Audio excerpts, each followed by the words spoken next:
Hello, in this video I'm going to talk about the leading bronchitis symptoms, how someone gets this health problem, as well as a few supplements and alternative health ideas that can help.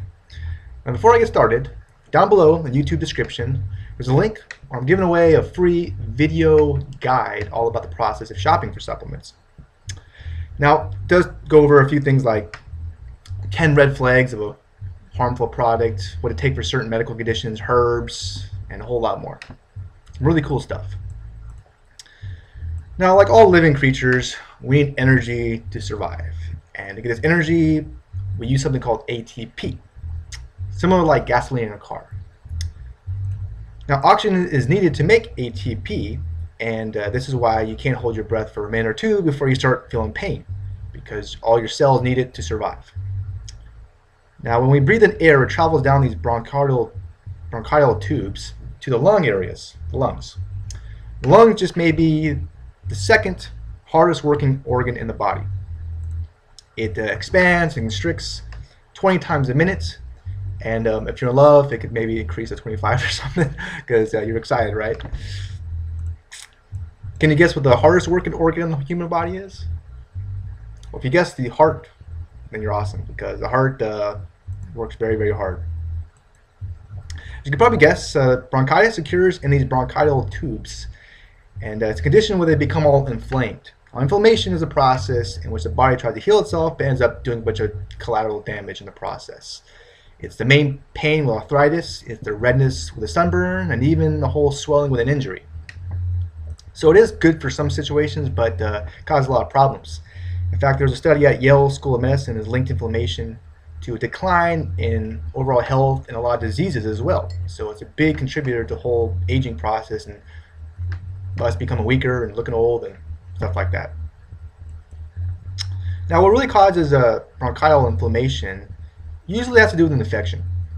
So some type of unwanted invader, you breathe in, it gets down there, a virus or bacteria or something like that, and causes problems. And can you guess what the #1 symptom of this health problem is? Has to do with your lungs. If you guess coughing, then that's right too. Persistent cough that lasts for days is a big indicator. What really happens is the body tries to expel the whole unwanted guest. Now, it also forms a whole bunch of nasty mucus or snot in this whole nasal area, even in the whole chest area too. And that's really there to kind of trap viruses and to get rid of them. It's also there to moisten the area. This really protects the lining, kind of similar to wine. Say, for example, a cork gets dry, well, it can crack and air can get in and ruin the wine. By keeping it moist, it protects it. This is why you're supposed to store wine sideways, so the cork is moist and the air doesn't get through. All right. So another very common symptom besides the coughing is this snot thing, which could be white, yellow, greenish. Doesn't look pretty, but definitely helpful. Also, the mucus, another bad thing about it is it kind of blocks the airway, so it makes breathing can be challenging. Now, you may be wondering, well, this sounds like the flu, and they are kind of similar, but a big distinction is with the flu, someone's going to have a fever usually. Bronchitis doesn't usually happen. If there is a fever with bronchitis, then that could be a bad thing. Now, hopefully, a few days after the infection, the body wakes up and gets rid of it, if it's strong, the immune system. If not, then more bad things can happen. The mucus can change, start to look differently. It could be bloody. That's not a good sign. The coughing and chest pain can get really bad and worse, as well as the whole fever. I know sometimes doctors can be expensive, so it's a whole thing. It's like, well, should I go see a doctor? Should I just let my body fight off whatever problem there is? And my whole opinion about that is your body's pretty smart. My body's smarter than me. So basically trust your inner voice. If you think for a split second that there could be something serious wrong with you and you should see a doctor, then just go see one. Don't second guess yourself. Now, people the most at risk for this problem usually have a weak immune system, elderly, young kids. Can you guess what the second biggest risk factor is? Huge one. I'll give you a hint. It's a very dirty habit that costs money. Well, if you guessed smoking cigarettes or tobacco, then you're right again.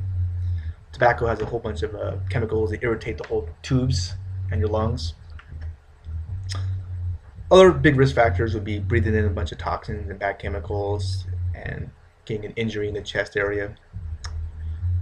Now, a great idea that can really help you prevent this problem and really help your overall health is taking a really good multivitamin supplement. I know you might be thinking, Kevin, I can get all that stuff from food. I don't need vitamins and stuff. I don't need it with supplements. The truth is, our food doesn't have the vitamins and nutrients like it's supposed to. The big reason why is because farmers, they use chemicals to grow crops bigger and faster and fight off bugs, but it takes away the vitamins and nutrient levels in the food. That's a fact. If you're deficient in one vitamin, it could do some really bad damage to you, so it's not worth the risk. Of course, also definitely want to get a lot of sleep. Great for the immune system. Drinking lots of water helps. Water actually carries white blood cells to where they're needed, so that's good, and does many other amazing things for your immune system. Eating good food, stuff like that. Plus, there's a lot actually, a ton of herbs that can really improve your whole ability to fight off viruses and bacteria. Just to throw out some examples would be like black cumin seeds, garlic, quercetin. I'll give you a quick tip on quercetin. It's actually the U.S. military did a test with it. I think they're the ones that really pushed this stuff to soldiers in the field, and it was like some study where some soldiers took the quercetin, some didn't, and the people that took quercetin had like 40% more resistance to illnesses and getting sick. So it's huge. Olive leaf extract, it's very good. It's echinacea, which used to be the most popular herb in the United States, but then penicillin came along and stuff, and some other drugs. Now, the herbs I mentioned, you could definitely get in a dietary supplement before you go out and buy a whole bunch. There are some risks. The fact is, supplements actually can't hurt you. In 2013, Consumer Labs actually tested a lot of the popular supplement brands out there, and their findings were shocking. Around 40% of them had some type of contamination, or the labels were not correct. The fact of the matter is, in a lot of countries, governments don't really regulate the industry, and it's easy for companies to make crappy products. This guide that I talked about a link earlier talks about how to identify a bad brand. Talks about different herbs you can consider for different situations. It talks about what to take for fitness and weight loss, skincare, and a whole lot more. And even the role of government agencies, which is fascinating. So I really think you're going to benefit a lot from that guide. So definitely check it out. Click on that link below this video. I hope this video helped a few people. Thank you so much for watching. Have a great, amazing rest of your day.